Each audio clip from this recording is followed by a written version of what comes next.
नमस्कार, लाइव करनाल में आपका स्वागत है। मैं रजत शर्मा और आज हम मौजूद हैं करनाल सेक्टर 7 में। रॉयल एंड विविध जानते हैं इनसे कि किस प्रकार बच्चों का जो उत्साह रहा। इंजीनियरिंग कॉलेज की बात करें चाहे मेडिकल कॉलेज की बात करें, बहुत से अच्छे अच्छे कॉलेजेस में स्टूडेंट्स ने जो एडमिशन लिया है उसको लेकर आज अवार्ड फंक्शनिंग की जा रही है, अवार्ड दिए जा रहे हैं बच्चों को। तो जानते हैं रविकांत सर से कि किस प्रकार बच्चों का जो उत्साह है ये बढ़ा रहे हैं। हाँ जी। हेलो। इन बच्चों के साथ पढ़ाना अपने आप में एक लर्निंग प्रोसेस है। ये बच्चे 2 साल मेरे साथ रहे।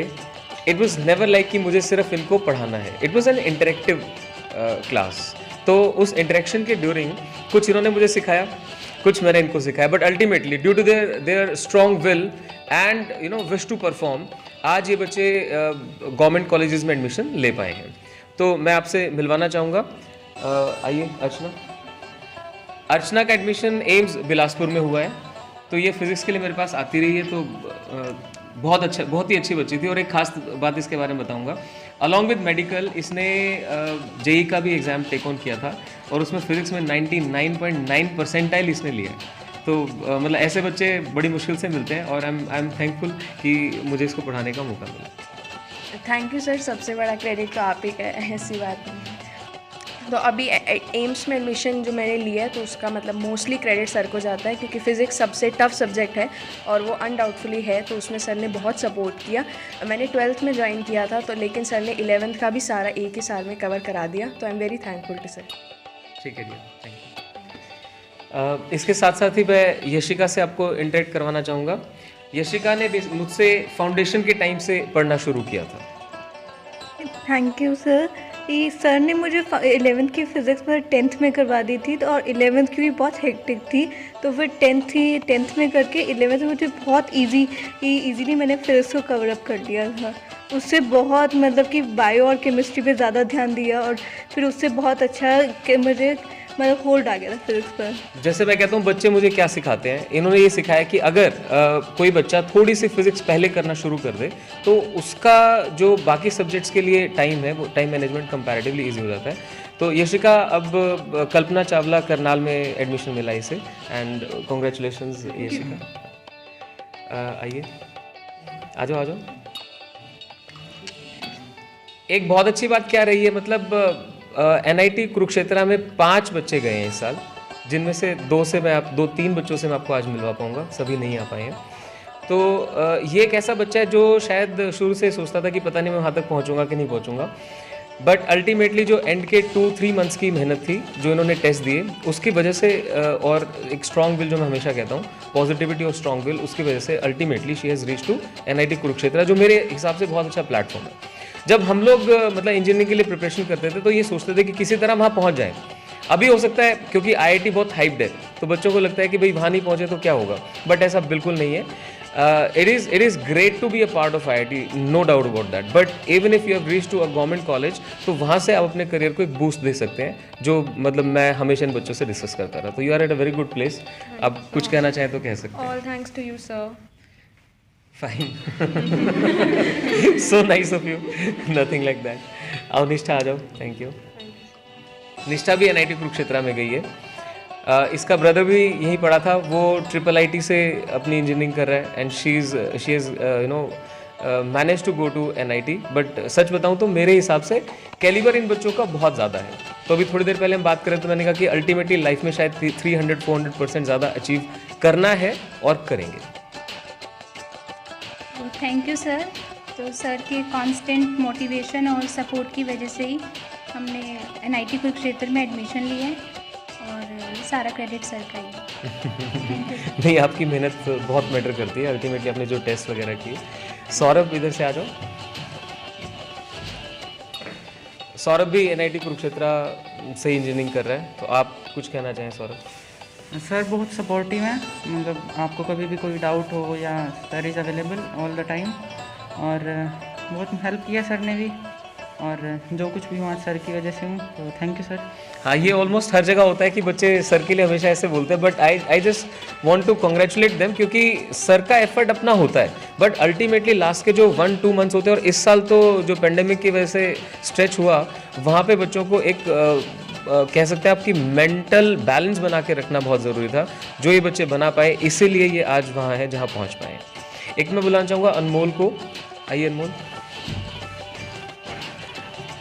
अनमोल ने KVPI क्लियर किया लास्ट ईयर, तो आप अपना एक्सपीरियंस शेयर करें कि मतलब कई बार बच्चे सोचते हैं, क्योंकि KVPI में ना 4 सब्जेक्ट्स होते हैं। कई बार नॉन मेडिकल के बच्चों को ऐसा लगता है कि भाई उनके लिए KVPI थोड़ा सा टफर है, क्योंकि बायो जो सेक्शन आता है वो बच्चों को कई बार लगता है कि सिर्फ एक डिसाइडिंग फैक्टर बन जाता है। बट अभी मैं इनसे बात कर रहा था, उनका कहना था कि it was overall effort which helped him. तो कुछ बताना चाहूँ। सबसे पहले सर थैंक यू आपको, आपकी इतनी एफर्ट की वजह से पेपर क्लियर हुआ था मेरा फिजिक्स में, क्योंकि कंसेप्ट आपने क्लियर करवाया था फिजिक्स के मोस्टली जो कंसेप्ट बेस्ड क्वेश्चन आते हैं KVPI में। और सर अगर मैं पेपर क्लियर करने के बाद में कहूँ तो सर मैं बेली क्लियर कर पाया था उस टाइम पे, क्योंकि मेरा स्कोर इतना अच्छा नहीं था, पर ऑलमोस्ट उस लेवल तक पहुंच गया था कि भाई एडमिशन हो जाए मेरा। और एक चीज़ मैं कहना चाह रहा था, मतलब ये भी 12th में ही आया था, तो 11th का आपको क्या सपोर्ट मिल पाया? सर जो आपने एक्स्ट्रा क्लासेस लगाई थी, मतलब 12th से हट के आप सैटरडे को सुबह सुबह बुला के पढ़ाते थे, मैं +1 का सिलेबस जो हमें वीक को, फिर उसके डाउट भी लिया आपने अलग से ही, चाहे अलग से ले लेते थे या क्लास में भी लिया आपने, तो फिर उसका बेनिफिट रहा, क्योंकि +1 में मैं नहीं था तो कुछ ऐसे कंसेप्ट से जो क्लियर ही नहीं हुए थे, जिनका पता ही नहीं था भी कुछ कंसेप्ट भी होते हैं ऐसे। तो जब आपने +2 में करवाया फिर वो एकदम से क्लियरेंस आई कि भाई हाँ वो क्वेश्चन ऐसे होता था, वो क्वेश्चन ऐसे होता था, इसका बेनिफिट बहुत ज़्यादा रहा सर। चलो, ये बात जो मैंने इनसे करी या अर्चना ने कही, उसका पर्पस सिर्फ ये था, कई बच्चे ना 11th due to less guidance या सर्टेन रीजंस ऐसी जगह से नहीं कर पाते जहाँ वो पूरा कंपटीशन के लिए प्रिपेयर कर पाए। बट एक साल कम नहीं होता, अगर वो 12th में पूरे फोकस से पढ़ें तो डेफिनेटली जो उनको लगता है कि लूज़ कर दिया, वो दोबारा से गेन कर सकते हैं और एक अच्छे जगह एडमिशन ले सकते हैं। ठीक है डियर। और देवांश आ जाओ। बहुत ही अच्छी बात है कि जिसके प्रीवियस जो सिलेबस है वो पेंडिंग रह जाते हैं, उसको भी ये क्लियर करवा देते हैं। +1 का जो सिलेबस है वो भी +2 में ये क्लियर करवा देते हैं। तो आइए जानते हैं कुछ और बच्चों से। इनका भी गवर्नमेंट मेडिकल कॉलेज औरंगाबाद में एडमिशन हुआ है और 627 मार्क्स है। ठीक है, वैसे तो देखो 720 में से 627 कम मार्क्स नहीं होते। अर्चना के 650 हैं, इनके 627 है, कम मार्क्स नहीं है। पर क्या बोले, मतलब इस साल तो इसको मैं आफत ही बोलूँगा कि 720 में से 2 बच्चे 720 ले आए। So it is gonna be a challenge for paper setters कि कैसा पेपर बनाए कि बच्चे को थोड़ा सा 720 में से 720 नहीं आने चाहिए। तो लेट्स सी, मतलब इनका हमेशा एफर्ट होना चाहिए बच्चों को कि लाएं, और पेपर सेटर का होना चाहिए कि कहीं थोड़ा सा मार्जिन रह जाना चाहिए। But still I am so happy कि 627 इन्होंने स्कोर किया और गवर्नमेंट मेडिकल कॉलेज इनको मिला। ये भी 12th में आए थे और इनके एडमिशन से काफ़ी बच्चों को इंस्पिरेशन मिला, जिसमें इनका खुद का भाई है। He was earlier not willing to go for medical preparation, but अभी ही सो चार्ज अप, वो कहता है कि नहीं सर मैं करूँगा। So that is what happens. Sir thank you, आपने मुझे कांस्टेंट मोटिवेट किया। एक जो पेंडेमिक में घर बैठकर बच्चे पढ़ रहे थे तो सर ने भी काफ़ी क्लासेस वगैरह लगाई, उससे मेरा जो टाइम टेबल था वो सेट हुआ। और सर थैंक यू कि पेंडेमिक में सर ने मतलब थोड़ा मोटिवेट रखा, बाकी थोड़ी मेहनत करी और थोड़ी मेहनत सब जानते हैं, मेहनत अच्छी खासी करनी पड़ती है। चलिए, 2 स्टूडेंट्स ऐसे जिन्होंने 3 जिन्होंने बाहर जाने के लिए प्लान किया है, उनमें से मैं आपको मिलाना चाहूँगा महक। महक से पहले भी मैं एक इंटरेक्शन आपकी करवा चुका हूँ। फिजिक्स में 99 मार्क्स लेके आई है बोर्ड में, DPS की स्टूडेंट है। और फोकस जो था ना वो शुरू से ये रहा कि जो काम दे दिया वो काम करके ही आना। तो अभी अल्टीमेटली शी हैज़ डिसाइडेड कि इसको फॉरेन यूनिवर्सिटी में जाके पढ़ना है। तो ये खुद ही बताएंगे इनका एक्सपीरियंस कैसा था और ये डिसीजन कैसे मेकआउट किया। Out of all the subjects physics को मैं अपना वीकेस्ट सब्जेक्ट मानती थी, बट अभी बोर्ड एग्जामिनेशन जो हुआ था उसमें सबसे ज़्यादा मार्क्स मेरे फिज़िक्स में ही आए हैं। So I would like to say कि all this has been possible because of constant motivation and encouragement which sir gave me throughout the period of 2 years, and I would also like to thank him for being so supportive। और ये sir, इसमें sir का बहुत बड़ा contribution रहा है and it has been a great journey।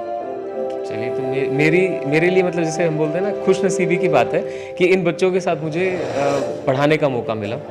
And my best wishes are with all of you. ठीक है महक, थैंक यू। कनिक को मैं कह रहा था कि he must start YouTube channel. वो बहुत अच्छी मिमिक्री भी करता है और जो हमारा चिल्ड्रंस डे फंक्शन हुआ था उसमें इसने सही रंग जमाया था। तो अभी अल्टीमेटली कनिक क्या प्लान कर रहे हो? First of all, thanks to you, sir.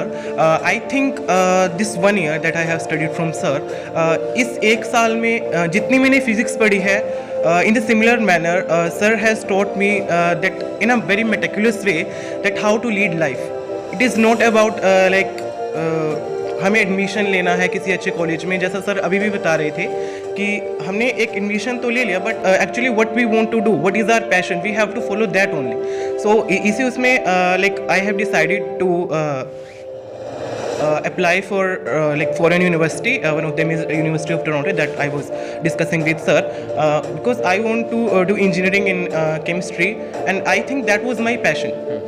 I have scored equal in all of 3 modules like physics, chemistry and mathematics, but my interest was in chemistry. इसका मतलब ये नहीं है कि मैं फिजिक्स को कम टाइम देता था, बिल्कुल एक सिमिलर मैनर में तीनों को मैंने टाइम दिया।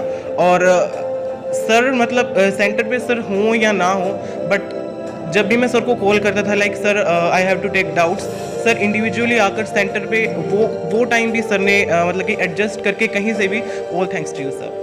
चलिए, और बहुत सारे बच्चे इस साल इनके बनाए हुए नोट्स पढ़ रहे हैं, उन्होंने बहुत ही प्यारे नोट्स बनाए, और लास्ट ईयर भी जो एंड में आते हैं ना स्टूडेंट्स की, सर किसी तरह से मतलब पास हो जाए, तो इनकी बनाई हुई पीडीएफ्स आज शहर में घूम रही है, ना सिर्फ फिजिक्स की, मतलब इट्स नॉट अबाउट की फिजिक्स की, बाकी सब्जेक्ट्स की भी। चलो, thank you, thanks very much.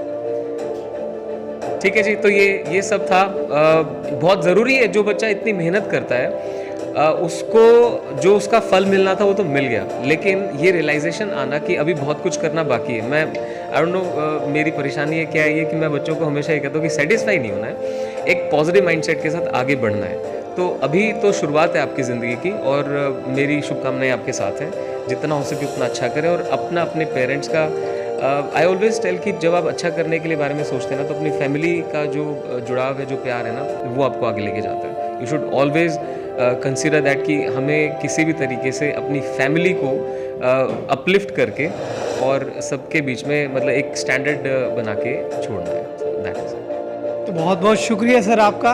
तो आज हम मौजूद थे सेक्टर 7 में, रविकांत सर से हमारे साथ, और यहाँ बच्चे जो मौजूद हैं, किसी ने इंजीनियरिंग कॉलेज में एडमिशन प्राप्त किया है, तो किसी ने मेडिकल कॉलेज एम्स में भी काफ़ी बच्चों ने जो एडमिशन है वो लिया है। तो बहुत ही शुभकामनाएं सर आने वाले फ्यूचर के लिए आपको। तो लाइव करनाल में मैं रजत शर्मा, धन्यवाद।